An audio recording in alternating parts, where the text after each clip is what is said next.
comenzar nuestra clase. Es una continuación de la clase número 7, donde estamos estudiando el tema de cómo interpretar los evangelios, las epístolas, la literatura profética, o sea, los libros de profecía en la Biblia, y también un poco de la literatura del libro de Apocalipsis. La semana pasada hablamos un poco sobre cómo interpretar los evangelios y hoy vamos ya a entrar de lleno a cómo interpretar las epístolas, particularmente estudiando una epístola corta, es la más corta que tenemos en el Nuevo Testamento, de Pablo, escrita por Pablo, que es la epístola a Filemón. Pero vamos a orar para entonces comenzar oficialmente con nuestra tipo de enseñanza hoy. Padre, gracias te damos por tu misericordia, por tu bondad. Gracias en esta hora porque nos permite juntarnos como iglesia con el propósito, Señor, de conocer más tu palabra, de conocer cómo estudiar tu palabra, de conocer cómo acercarnos a ella, Señor, y ser transformados por medio de ella. Danos sabiduría, Señor, te pedimos en esta hora. Dirígenos mientras estudiamos tu palabra y que podamos crecer como discípulos. Gracias por cada hermano, cada familia que está aquí hoy y aquellos que nos ven a través de esta transmisión. Señor, en tu nombre oramos y te damos gracias. Amén. Bien, decíamos la semana pasada que cuando estudiamos los evangelios, particularmente debemos estar buscando constantemente las armonías y las diferencias que hay. Por ejemplo, poníamos el ejemplo del nacimiento de Jesús, o la forma en que los evangelistas iban presentando. Tenemos un evangelista como Marcos, que no habla del nacimiento de Jesús. Tenemos un evangelista como Lucas, que nos habla, no empieza hablando del nacimiento de Jesús, sino empieza hablando del nacimiento de Juan el Bautista, que vino a preparar el camino de Jesús. Tenemos a alguien como Mateo, que empieza hablándonos de esa genealogía de Jesús y luego de su nacimiento.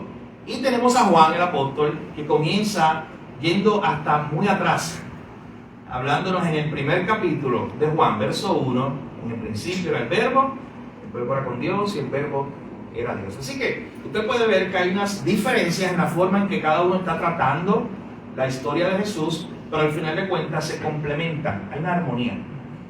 ¿Alguien recuerda cuál fue la reflexión que hicimos de por qué 4 evangelios? ¿Por qué 4 testimonios, retratos, escritos que nos hablen de Jesús? ¿Por qué no uno que contuviera entonces toda su historia? ¿Alguien recuerda lo que hablamos la pasada semana acerca de eso? Tenía cada uno una perspectiva diferente, pero al final de cuentas, ¿qué podemos concluir nosotros? Pues que no, el mundo no cabría la historia de Jesús, que Juan dice que no se terminarían los libros de tanto que se pudiera estar escribiendo de Jesús, porque eso sería inagotable. Y trajiste el ejemplo del diamante, que es como coger un diamante, y hay tanta belleza que por todos lados que tú lo mires, vas a seguir viendo la belleza, belleza de diferentes facetas. Las diferentes, y que llegó un momento dado en que Pablo, en el libro de Romanos, habla de Jesús y el Evangelio, ¿verdad? Y llegó un momento dado que tuvo que hacer un detente y entonces traer aquella profundidad de las riquezas. Y una adoración al Señor. Se tiene que detener para adorar a Dios. Se tiene que detener para decir, wow, es impresionante lo que yo estoy viendo. No he podido explicar todo el Evangelio, no he podido explicar todas las facetas. Y al final terminamos con esa idea de que en el cielo hay una adoración celestial que se nos describe. Jesús como el Cordero allí en el medio, y constantemente por la eternidad, los ángeles, los redimidos, tú y yo incluidos, si estamos en Cristo, estaremos ahí viendo esa belleza y nunca se agotará. Eso es lo impresionante. Siempre estaremos reconociendo. No va a haber un día donde usted diga, ¿sabe qué? Ya conozco todo de Dios, ya he visto lo más grande que haya podido ver. Deja ir a otra parte del universo a ver otra cosa más grande o a ver otra cosa más hermosa. No hay en ninguna parte del universo otra cosa más hermosa, más grande que Cristo. Y esa belleza que estaremos contemplando y adorando por toda la eternidad. Así que en términos generales veíamos que hay 4 evangelios. ¿Qué género literario son los evangelios? ¿Alguien recuerda? son narrativos, nos están contando historias, aunque también incluye parábolas, eso es literatura poética, pero en términos generales nos están contando una historia. Bien, en segundo lugar, y ya esta clase de hoy, vamos a estar viendo cómo interpretar las epístolas. Recuerden que estamos en una clase de hermenéutica o interpretación bíblica, donde buscamos cumplir con estos tres pasos principales: observar, interpretar y aplicar. Queremos ser buenos observadores del texto, interpretar correctamente el texto y luego llegar aquí. Mi hermano, usted conviértase en un mejor estudiante de la Biblia, pero siempre recuerde que es con el propósito de llegar al paso número 3. Es con el propósito de aplicarlo en su vida. No se convierta, no procure convertirse en un mejor estudiante de la Biblia y decir, ¿sabes qué? Yo sé interpretar todos los textos.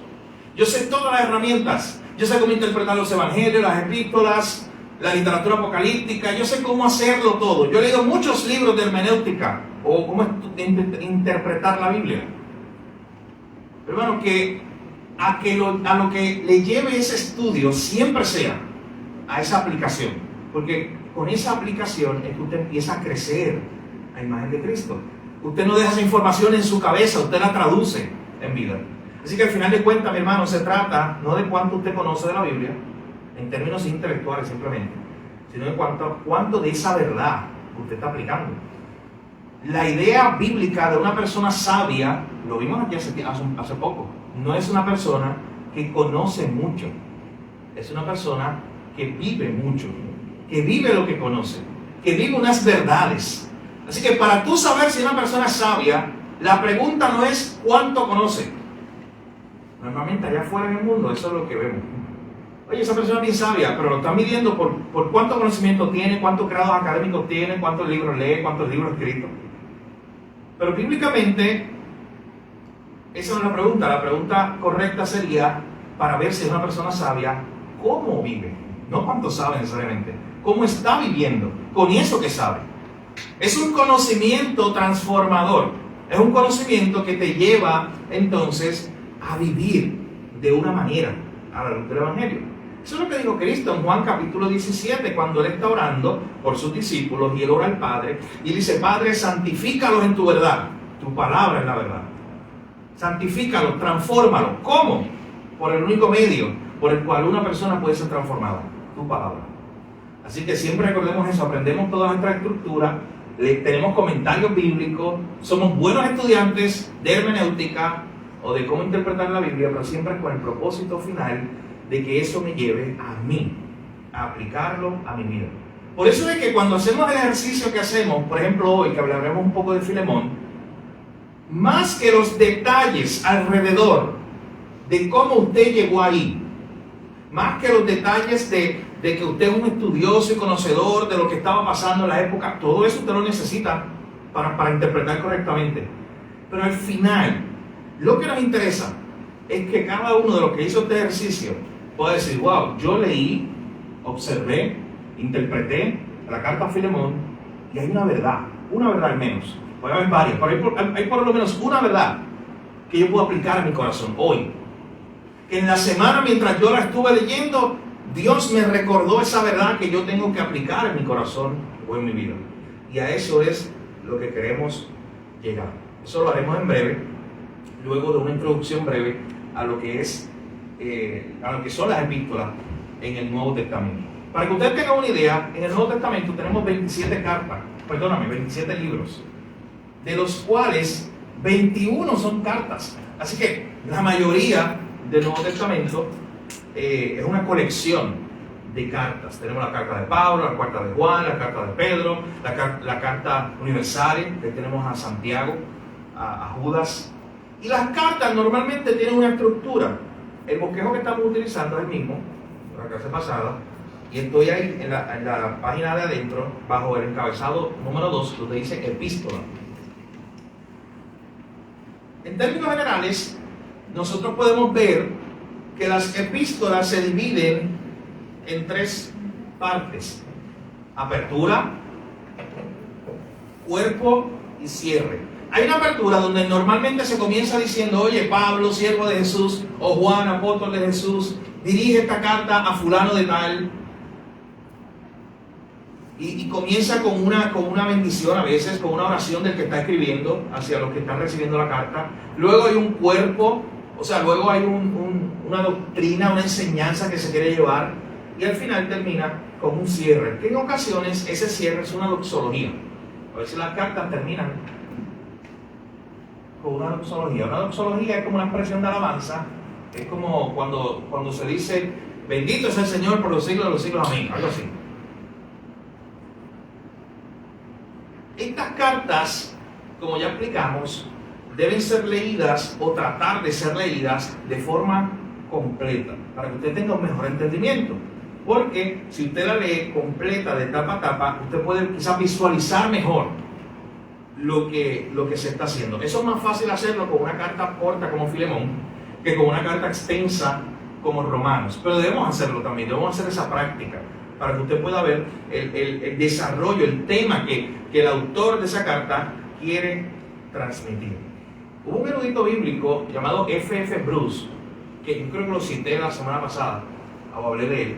Y ese autor, F.F. Bruce, dice, o escribía en algún momento, que leer una carta del Nuevo Testamento hoy es como cuando tú estás en un lugar y hay alguien que está hablando por teléfono, y normalmente lo que tú escuchas es solo una parte. ¿En qué sentido? Tú escuchas lo que está diciendo la persona que está a lo tuyo, pero normalmente tú no escuchas la conversación completa, tú no escuchas lo que está del otro lado. Y él dice, por eso es importante entender el contexto de las cartas, porque por ejemplo, cuando usted lee, busca y entiende el contexto de la carta de Pablo a los Corintios, se da cuenta que Pablo lo que está haciendo a través de esa carta es contestando una pregunta que la iglesia le había hecho en algún momento. Así que es importante conocer el contexto. Hay cartas que son dirigidas a todas las iglesias, como Primera de Juan. Hay cartas que son dirigidas a una iglesia, como Filipo, la iglesia de Filipenses, la carta a los Colosenses, y hay cartas que son dirigidas a un personaje particular, como Tercera de Juan, o como la que tenemos hoy, la carta de Pablo a Filemón. ¿Qué nosotros pudimos ver en nuestro ejercicio acerca de esta carta? Mira lo que queremos hacer. Claro, ya sabemos en términos generales que tenemos a Pablo como autor escribiendo esta carta a Filemón. ¿Alguien buscó o pudo conocer, fuera de su estudio directo del texto mismo, algún comentario bíblico o algún otro libro que le dijera un poco del contexto, la fecha tal vez en que se escribió, y lo quiera compartir? Sí.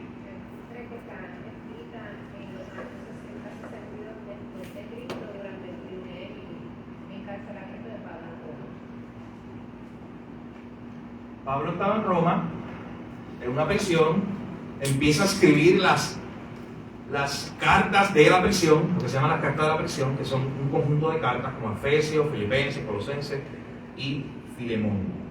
¿Qué más? ¿Alguien otro detalle que haya encontrado de ese contexto? El contexto, recuerden, es por qué Pablo escribe la carta en el sentido general, o dónde estaba Pablo en el sentido general cuando escribe la carta.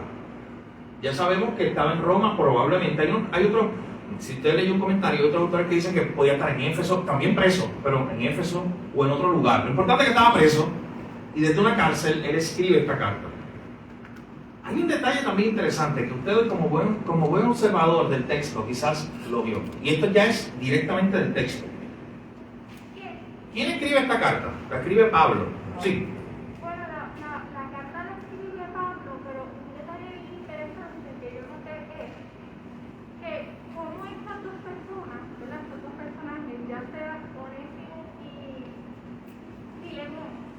¿Cómo es que Pablo, verdad?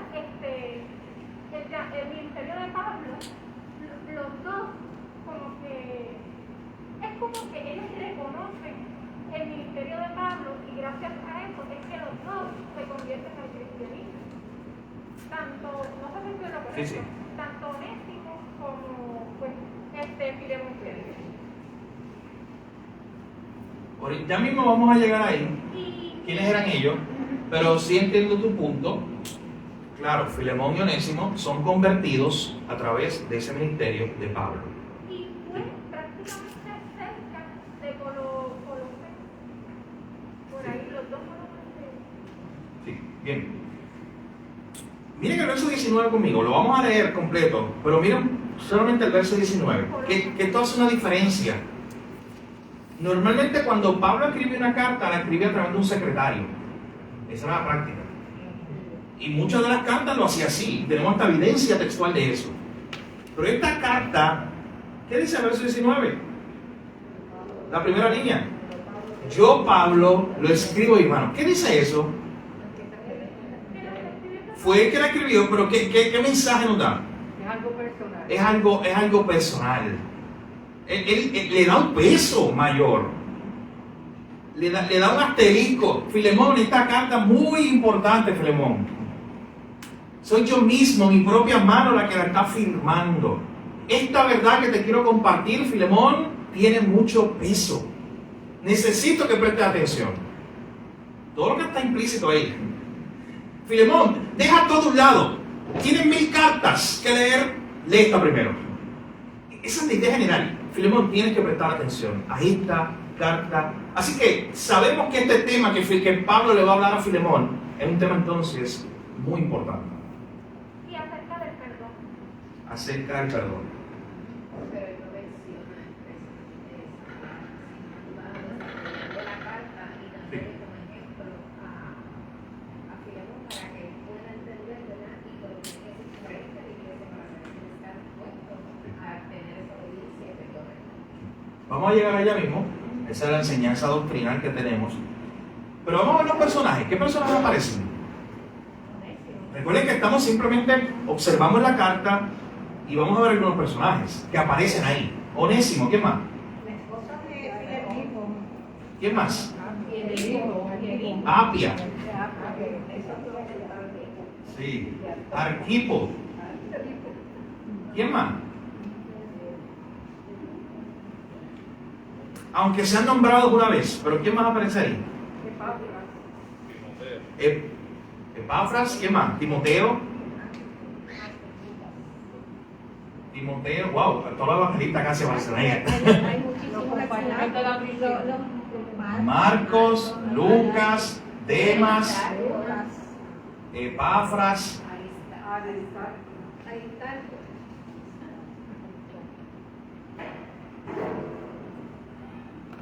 Mira si falta uno, o lo tenemos todos.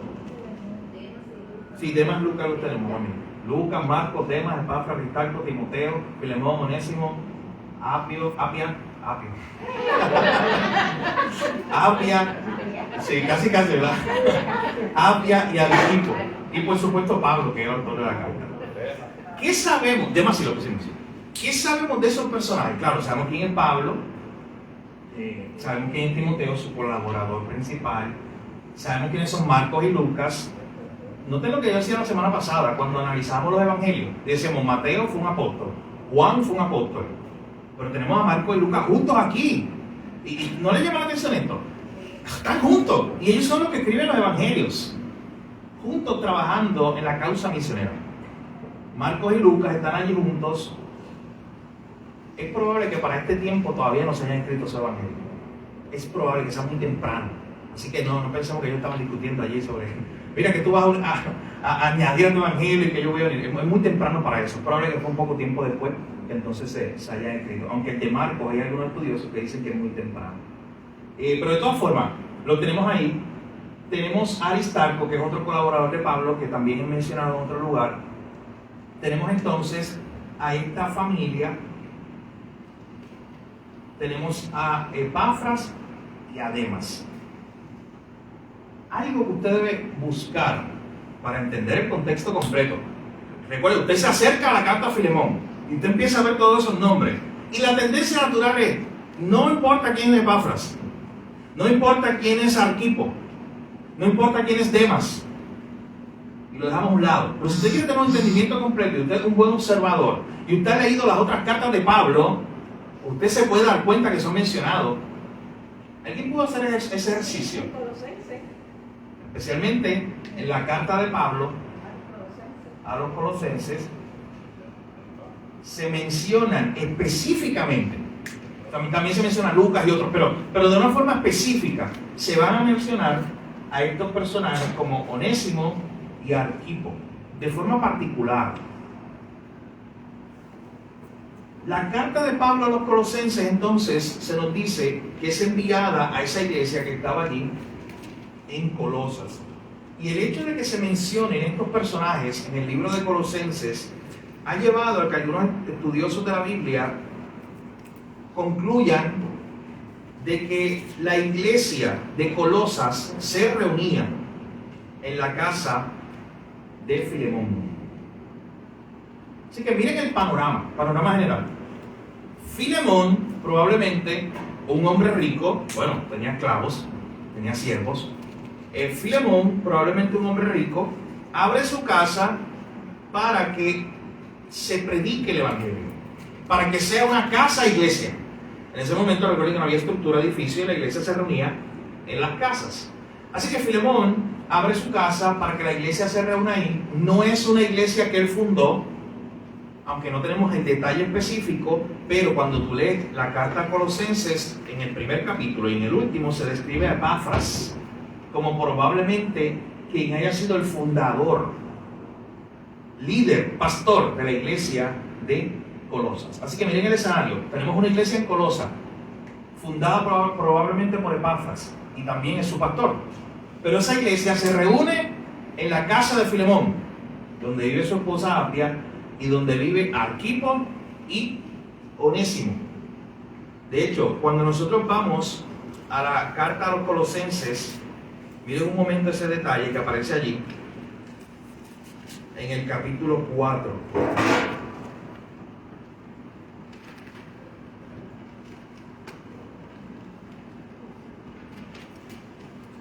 Miren el capítulo 4 y la última parte del verso 7, todos los saludos que él da. Todo lo que a mí se refiere os lo hará saber Tíquico, amado hermano y fiel ministro y consiervo en el Señor, el cual he enviado a vosotros para esto mismo, para que conozca lo que a vosotros se refiere y conforte en vuestros corazones. Tíquico iba a llevar la carta, acompañado ¿de quién? Miren el verso 9. Con Onésimo. Miren cómo es descrito. Amado y fiel hermano, que es uno de vosotros. Todo lo que acá pasa os lo hará saber.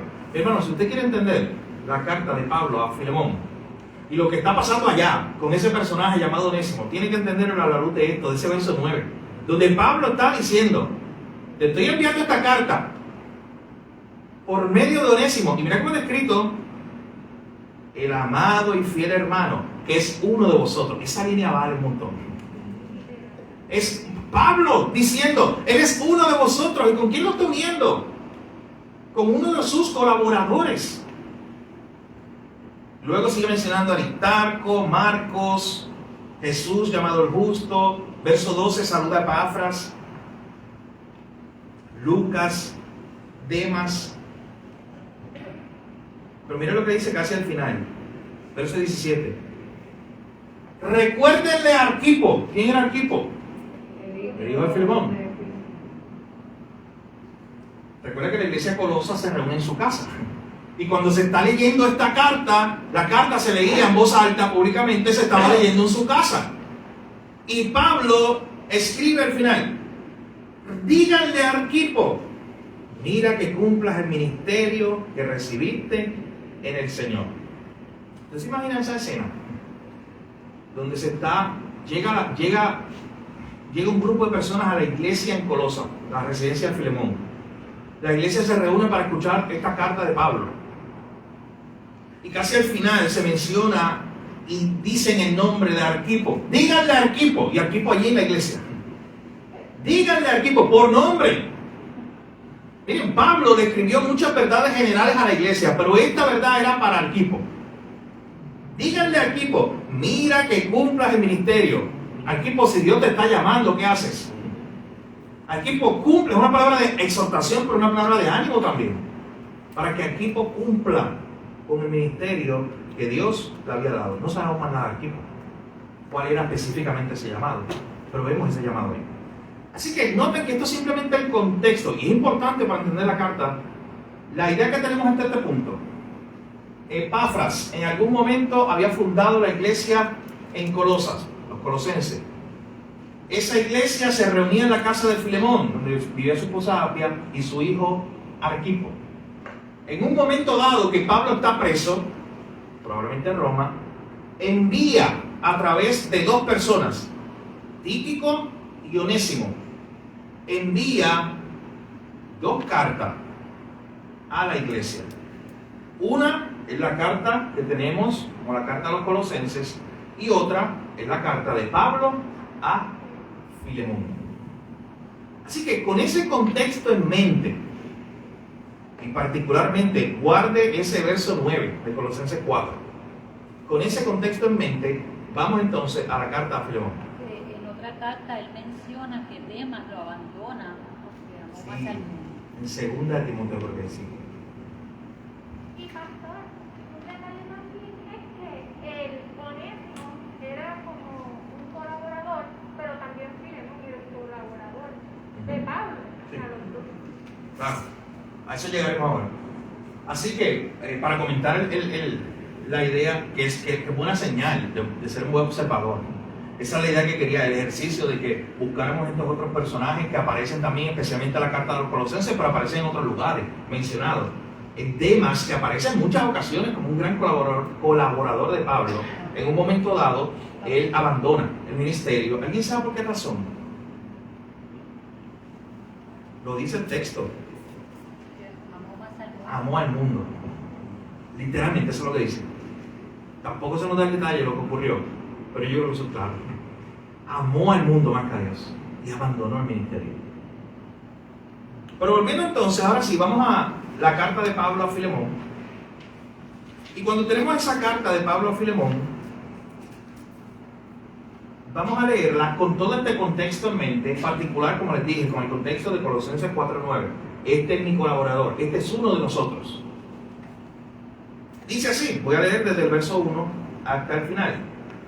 Pablo, prisionero de Jesucristo, y el hermano Timoteo, al amado Filemón, colaborador nuestro. Noten algo ahí. Las dos cartas le van a llegar a Pablo, a Filemón a la misma vez. Las dos cartas, la de Colosenses y la carta esta que se le está escribiendo a su nombre. Y en las dos cartas se dice de alguien con ese título, colaborador. Ese título se le da a Filemón, pero ese título también se le está dando al mismo Onésimo. Eso ya es un mensaje para él, para Filemón. Esta carta la escribo a la amada hermana también Apia y Arquipo, nuestro compañero de milicia, y a la iglesia que está en tu casa. Ese es el contexto que acabamos de explicar. Gracia y paz a vosotros de Dios, nuestro Padre, y del Señor Jesucristo. Doy gracias a mi Dios, haciendo siempre memoria de ti en mis oraciones, porque oigo del amor y de la fe que tienes hacia el Señor y para con todos los santos, para que la participación de tu fe sea eficaz en el conocimiento de todo el bien que está en vosotros por Cristo Jesús. Pues tenemos gran gozo y consolación en tu amor, porque por ti, oh hermano, han sido confortados los corazones de los santos. Por lo cual, aunque tengo mucha libertad en Cristo para mandarte lo que conviene, más bien te ruego por amor, siendo como soy, Pablo, ya anciano, y ahora además prisionero de Jesucristo. Te ruego por mi hijo Onésimo, a quien engendré en mis prisiones, el cual en otro tiempo te fue inútil, pero ahora a ti, a mí, nos es útil. El cual vuelvo a enviarte, tú pues recíbele como a mí mismo. Yo quisiera retenerlo conmigo para que en lugar tuyo me sirviese en mis prisiones por el Evangelio. Pero nada quise hacer sin tu consentimiento, para que tu favor no fuese como de necesidad, sino voluntario. Porque quizás para esto se apartó de ti por algún tiempo, para que lo recibieras para siempre. Ese es uno de mis versos favoritos del texto, ahorita lo voy a explicar. Porque habla mucho de la soberanía de Dios en un sentido. No ya como esclavo, sino como más que esclavo, como hermano amado, mayormente para mí, pero cuanto más para ti, tanto en la carne como en el Señor. Así que si me tiene por compañero, recíbele como a mí mismo. Y si en algo te dañó o te debe, ponlo a mi cuenta. Yo, Pablo, lo escribo de mi mano, yo lo pagaré. Por no decirte que aún tú mismo te me debes también. Sea un buen observador, ahí no dice tú me debes. No está haciendo una transición, tú me debes dinero, pues entonces vamos a hacer este trato. No, no, no. Tú me debes también. Tú te me debes. Es la idea de, a través del ministerio, de la predicación de la palabra, cuando yo prediqué el Evangelio, tú fuiste convertido. Sí, hermano, tenga yo algún provecho de ti en el Señor, conforta mi corazón en el Señor. Te he escrito confiando en tu obediencia, sabiendo que harás aún más de lo que te digo. Prepárame también alojamiento, porque espero que por vuestras oraciones os seré concedido. Te saludo en Epafra, mi compañero de prisiones por Cristo Jesús, Marcos, Aristarco, Demas y Lucas, mis colaboradores. La gracia de nuestro Señor Jesucristo sea con vuestro espíritu. Amén. Cuando tenemos una carta como esta, sin explicar los detalles, ¿de qué trata? ¿Por qué Pablo le está escribiendo a Filemón? En una línea, sin explicar los detalles, ¿qué podríamos afirmar? Para que perdonen, ¿decimos qué? Para que me estás diciendo como tengo el mismo amor que yo tuve por ti, tenlo por otro Onésimo. ¿Qué más? Que como Dios a sí mismo nos perdonó, pues nosotros debemos perdonar a otros si somos cristianos, ¿verdad? O sea, estamos en Cristo, pues debemos seguir este ejemplo por amor a Dios, hacerlo por amor a Dios. Sí. Vamos a empezar por partes. Tenemos 4 al 7, estos versos. ¿Qué es lo primero que hay ahí? ¿Qué usted marcó? ¿Qué le llama la atención? Los primeros 4 versos, los primeros versos del 4 al 7. A mí el 6 me impactó, porque dice ahí para que la participación de tu fe sea eficaz en el conocimiento de todo bien que está en vosotros por Cristo Jesús. O sea, aquí yo puedo apreciar de que si tenemos esa fe y esa amor y esa entrega hacia Jesús, ¿verdad? ¿Cómo debemos de conocer y para que esté eficaz, después ponerlo en práctica? No sé si por ahí esa línea voy. Sí, sí, está muy bien. Los versos 4 al 7 son eso. Pablo le está dando gracias a Dios por Filemón, porque Filemón vive su fe. Eso. Porque Filemón practica el Evangelio. Porque Filemón es conocido no solamente por su amor hacia Dios, sino para con todos los santos. Noten que eso no es una contradicción. De hecho, mi amor a Dios debe llevarme a mi amor a los santos. Él describe, el apóstol Pablo describe la manera en la cual Filemón era un hombre que vivía su fe. Así comienza la carta. Pablo está dando gracias a Dios por Filemón y la manera en que este hombre vive su fe, vive el Evangelio. Tenemos gran gozo en tu amor. Verso 7 lo repite, hay un énfasis. Así que al parecer Filemón es conocido, es caracterizado por su amor hacia Dios y hacia los hermanos. Por ti han sido confortados los corazones de los santos. En énfasis, ese era Filemón, una persona que mostraba su fe en acción, que era conocido por su amor a Dios y por su amor al prójimo. Somos conocidos nosotros por eso también. Ustedes han punto de aplicación. O sea, me refiero, noten que esto simplemente se está hablando de pasada de Filemón. No sabemos más nada de él, no sabemos mucho detalle. Pero el que esté escribiendo Pablo y lo esté describiendo de esta manera, esto implica que esta era la forma natural o normal en que vivía Filemón. Que esto no era que una que otra vez él confortaba a los santos. No era que una u otra vez él amaba a los santos. Era su forma de vivir. Practicaba su fe. Así que a la luz de todo esto, Pablo tiene una petición. A la luz de que Filemón es un hombre que vive su fe, que ama a Dios, que ama a los santos, que procura confortar a los santos, eso es una señal de que no está centrado en sí mismo. Pablo entonces hace una petición. Y ahí comienza esa petición desde el verso 8 en adelante. Y noten el carácter de Pablo humilde aquí. Yo tengo mucha libertad en Cristo para mandarte lo que conviene. Yo soy apóstol y tengo autoridad para decirte esta carta. Pablo a Filemón, recibe a Onésimo. Dios te bendiga. Amén. Y ya, se acababa la carta. Imagínate por un momento eso. Con autoridad, y ya. Pero él dice, aunque yo tengo toda esta autoridad, más bien te ruego por amor, siendo como soy Pablo, ya anciano, y ahora además, gracias hermano, prisionero de Jesucristo. Te ruego por mi hijo Onésimo, a quien engendré en mis prisiones, el cual en otro tiempo te fue inútil, pero ahora a ti y a mí nos es útil. Era como un juego de palabras ahí. En algún momento, este hombre o este joven, que piensa que era un joven llamado Onésimo, te fue inútil.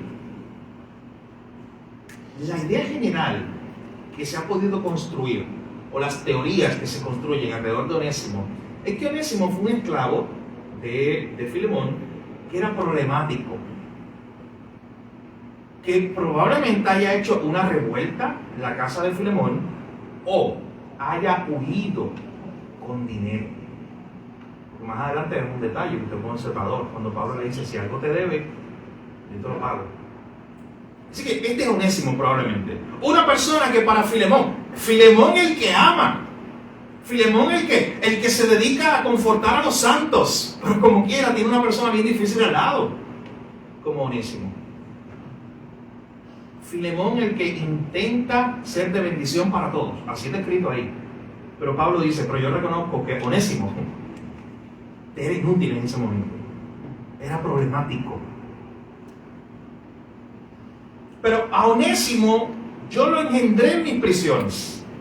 Esa línea, claro, usted descarta, usted está interpretando correctamente el texto, y usted sabe que Pablo, o cualquier autor, está hablando y escribiendo una carta, pero él puede usar expresiones poéticas, él puede usar hipérboles o otro tipo de expresión literaria. Cuando él dice que él lo engendró en sus prisiones, claro, no está hablando de que él es un hijo físico de él está hablando de que él es un hijo espiritual.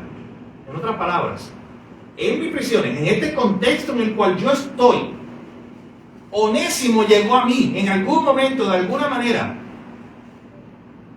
y allí escuchó el Evangelio o volvió a escuchar el Evangelio. Recuerden que Onésimo, miren el contexto completo, Onésimo es un esclavo de una casa iglesia. O sea, Onésimo vivía en un lugar donde una iglesia se reunía y probablemente escuchó en algún momento el Evangelio, pero no se había convertido. No fue hasta que llega hasta donde el apóstol Pablo, donde él se encontraba, que confrontado con el Evangelio y se convierta al Señor. Y por eso Pablo habla de que aquí en las prisiones yo lo he engendrado. Hay varias teorías de cómo él llegó allá, de lejos, la distancia, si decimos que Pablo estaba en Roma en ese momento. Pero la idea general es que él huye a Roma, y hay dos posturas. Hay una que dice que él huye a Roma buscando la gran ciudad, buscando el imperio. Él estaba escapando. Él hizo alguna trastada en la casa de Filemón y quería huir a Roma. En Roma vivían millones de personas. Así que, ¿saben lo que quería Onésimo? Perderse en la multitud. Y si lo hubiera logrado, no estuviéramos 2000 años después hablando de él. No habría forma. Sí. Y en los escritos dice, por lo que yo he leído, que Onésimo se fue huyendo supuestamente porque él había robado, y en la ley romana eso era bien malo hacerlo. O sea, escaparte y robar, eso sí. O te podían castigar o incluso la muerte. Claro. Así que él quería perderse probablemente en la ciudad, hacer su trastada, que nadie nunca lo cogiera y ya. De ser una vida nueva según él pensaba. Pero ahí vemos la provisión de Dios. ¿Cómo Claro. usó eso para...? ¡Ay, yo me estoy arrancando! Pero eso es bueno. Porque tiene ese deseo de conocer y crecer, es bueno eso. Así que tenemos en Colosas este joven que está huyendo, esclavo. La teoría esta que dice que él llega a Roma. Hay unos que dicen, y es interesante, hay dos posturas. Está el que dice que él fue a Roma, se enteró que estaba Pablo allí, como que lo fue a buscar, porque conocía a Pablo, en algún sentido, con alguna conexión con la iglesia de Colosas. Pero hay otros que dicen que fue providencial. ¿Y tú te imaginas eso? O sea, llegar allí y de momento, de una u otra manera, terminar en la cárcel o cerca de allí, Y allí, en ese momento particular, Pablo estaba preso. No es casualidad. Providencia. El plan de Dios. De que en ese momento particular, mi hermano, no existía el teléfono para decir, mira, en 2 días estoy allí, espérame. No. Así que un encuentro providencial, donde entonces se le escucha el Evangelio por fin, se convierte, y ahora, mire lo que dice el verso 12, mire lo que quiere hacer Pablo. El cual vuelvo a enviarte, pues tú recíbele como a mí mismo. Imagínate a Filemón, por un momento, leyendo esa carta, y está leyendo bien animado los versos 4 al 7, y puede decir amén a eso, porque Pablo lo está reconociendo, está diciendo, no, tú eres un hermano que ama, tú eres un hermano que cuida a los santos y todo. Pero de momento le están diciendo, te voy a enviar a aquel para que lo reciba, aquel que te hizo daño. Te voy a enviar otra vez para que lo reciba aquel que probablemente te causó un caos en tu casa antes de salir, aquel que te robó, aquel que te humilló. Te lo voy a enviar nuevamente. Y Pablo luego va un poco más allá. Recíbelo como a mí mismo. Wow, la relación de Pablo y Filemón, por lo que vemos, es una relación de mucho respeto. Así que probablemente cuando Pablo llegaba a la casa de Filemón, la iglesia de Colosas lo recibía con mucho amor, le daba lo mejor. De momento Pablo está diciendo, al esclavo fugitivo, al que te hizo un caos allí probablemente antes de salir y huir de tu casa, recíbelo, y recíbelo como si fuera yo. Yo quisiera retenerle conmigo, para que en lugar tuyo me sirvieran mis prisiones por el Evangelio.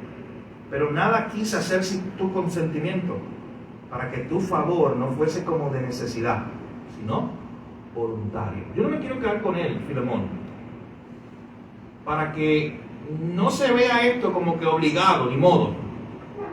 Yo quiero que de manera voluntaria él pueda ser enviado a servir. Entonces, tú puedes decir, oye, Pablo pudo simplemente haberse quedado con él, dice, yo tenía la autoridad, y escribirle la carta, mira, me quedé con él para que me ayude.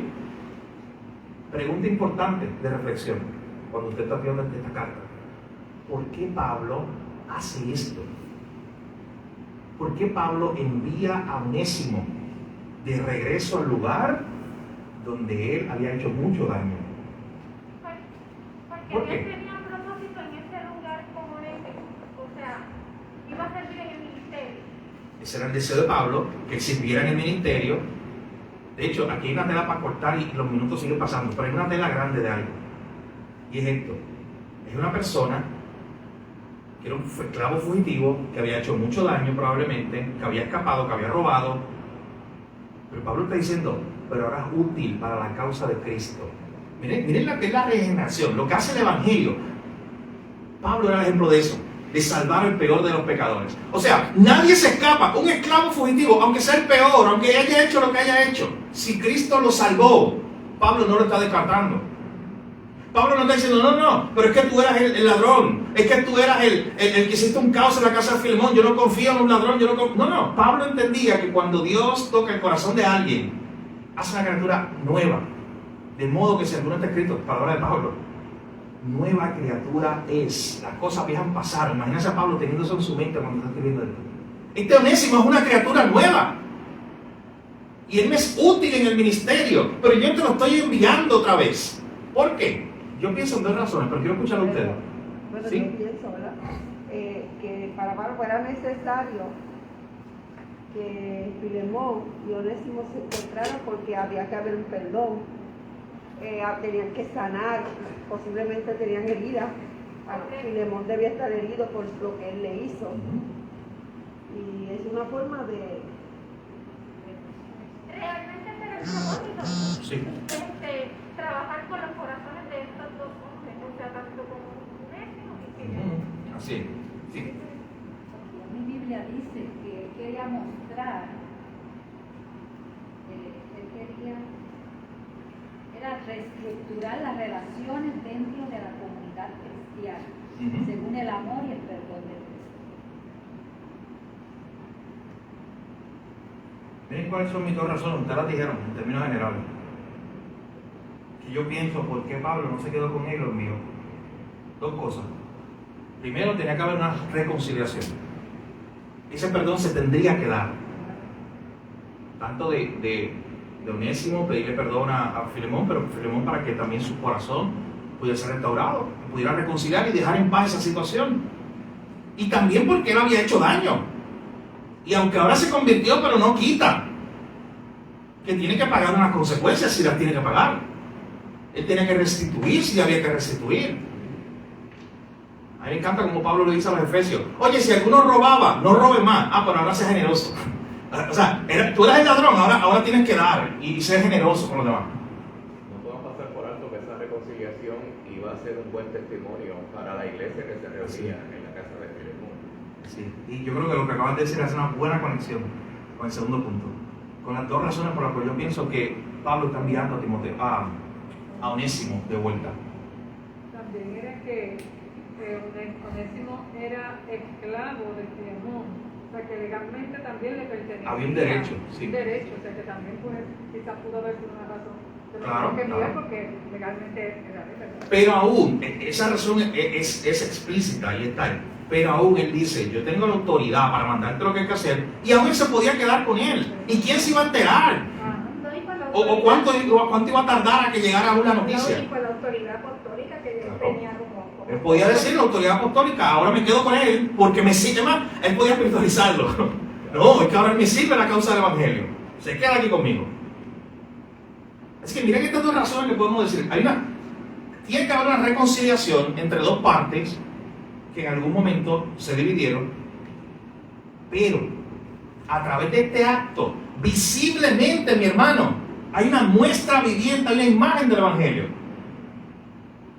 De cuando se hace una restitución. Él quería mostrar eso, él quería darle un ejemplo a la iglesia. Hermano, póngase en el contexto. Usted es miembro de la iglesia de Colosa.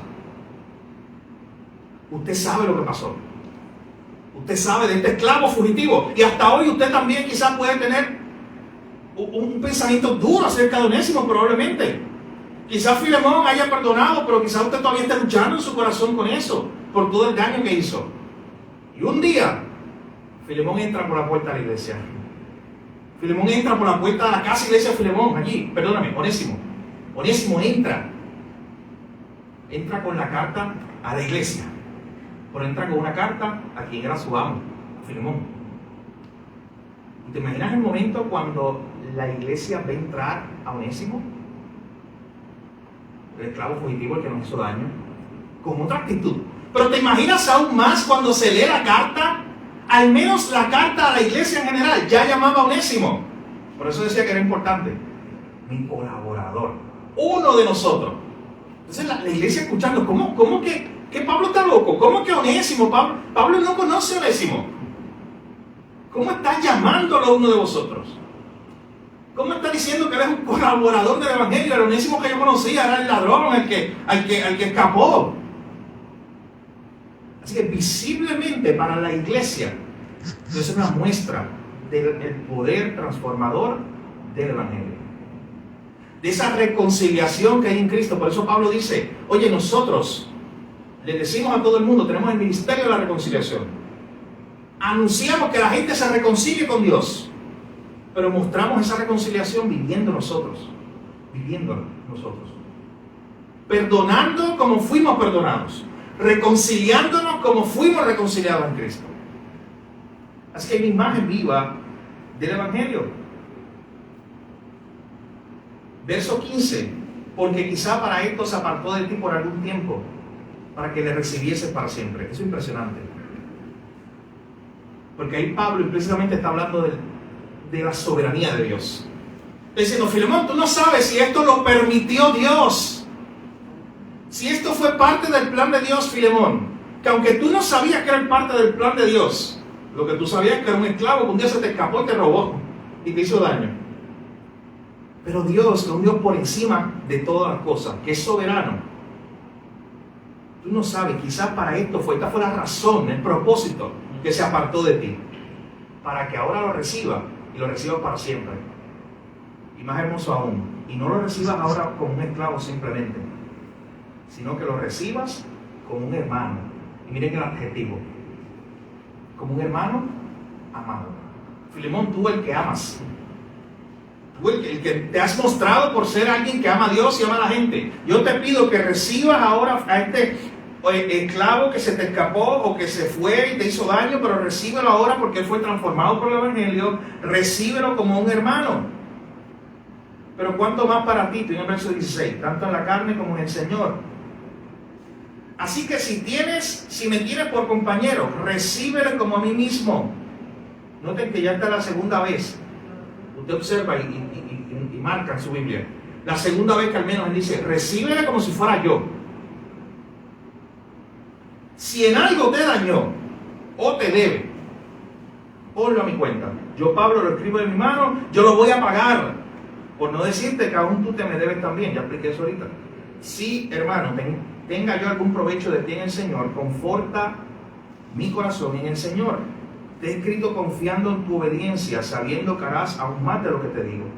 Prepárame también alojamiento, porque espero que por vuestras oraciones os seré concedido. Pablo tenía la esperanza de que él podía salir de allí, de la cárcel, por una iglesia que estaba orando por él.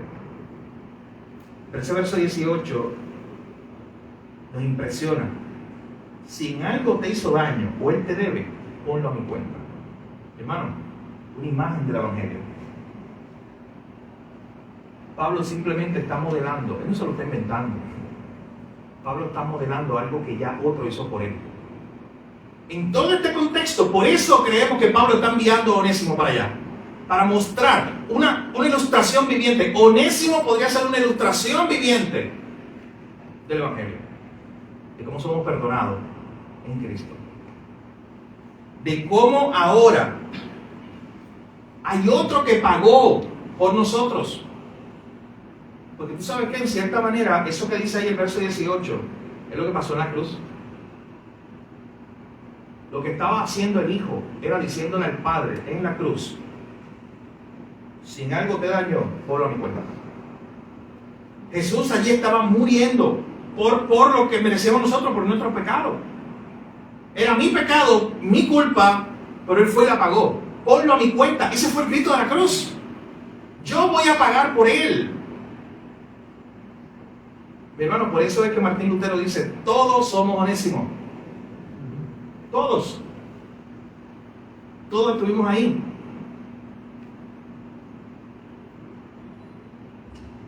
Cuando usted lee una carta como esta, hay una reflexión. Después de toda la investigación que usted hizo, y analizó el texto, y lo escribió y leyó, y terminamos con eso, pero quiero escucharlos. ¿Cuál es la aplicación final? Ya, usted la leyó, entendió algunas verdades en la semana, y aquí las recordó o las aprendió. ¿Cuál es una aplicación que usted puede tener de la carta a Filemón? Sí. Que la importancia del perdón es restaurar, que la importancia del perdón es restaurador para ambas partes, por amor al que lo dio todo, ¿verdad? Que lo dio todo por nosotros, y en esto se debe meditar constantemente, porque a veces nosotros, ¿verdad? Nosotros hacemos pues cosas que a veces, porque no somos santos, pero realmente cuando alguien nos hace algún daño o nosotros, pues, es como que pedirle perdón a Dios, o sea, como que mirar la cruz y decir, viaje, debo pedirle perdón a esta persona, aunque esta persona no lo acepte, pero si esa persona, ¿verdad?, tiene como que conoce de Dios y uno va y le perdona, ¿verdad?, y le pide perdón a lo que sea, pues como esta persona, Dios puede hacer delante de esa, o sea, Dios puede hacer ese corazón agua delante de Él, y pues esta persona pues puede aceptar el perdón. O sea, perdonar a otros a la luz de la cruz. Es la aplicación. Excelente. ¿Qué más? Otra aplicación que usted tenga, aunque sea esa misma o una idea general, o parecida así.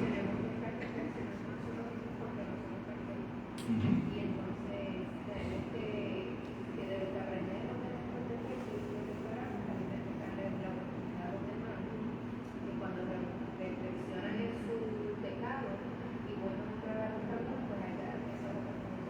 Excelente. ¿Qué más? A mí lo que me gustó fue que esa predicación tú la diste el 4 de octubre del 20. Wow. No, si yo la busqué y la tengo. La tiene las notas y todo. Del 20. Y a mí me encantó. Es una predicación del libro, del texto. Cuando estaba predicando. Oh, sí, Colosenses, estamos predicando la serie En Colosenses. plena pandemia. Sí. Y a mí lo que me impactó en aquel momento, y lo llevo conmigo en el corazón, y cada rato lo sigo diciendo, que todos somos honestos. Sí, así es. Esa Es una excelente esa reflexión. fue la frase que yo me llevé en mi corazón Sí. y no la he podido olvidar más. Amén. Todos son buenísimos. Aquel que merecía el castigo por lo que hizo, pero que vino otro y dijo, no, ponlo a mi cuenta. Yo lo voy a pagar. Yo voy a pagar por él. Recíbelo como si fuera yo. Lo que dijo Cristo en la cruz. Que nosotros, los pecadores, los culpables, pudiéramos ser recibidos por el Padre como si fuera Él. Por eso cuando usted se acerca a Dios, se acerca en nombre del sustituto, de Cristo. Porque Cristo está diciendo eso en la cruz. Recibe a este pecador que no merece estar contigo, Dios, pero recíbelo como si fuera yo, que sí merezco estar contigo, un Dios santo. Si algo te falló, ponlo a mi cuenta, yo lo pagaré. Eso es lo que estaba haciendo Cristo en la cruz. ¿Qué más? ¿Alguien más?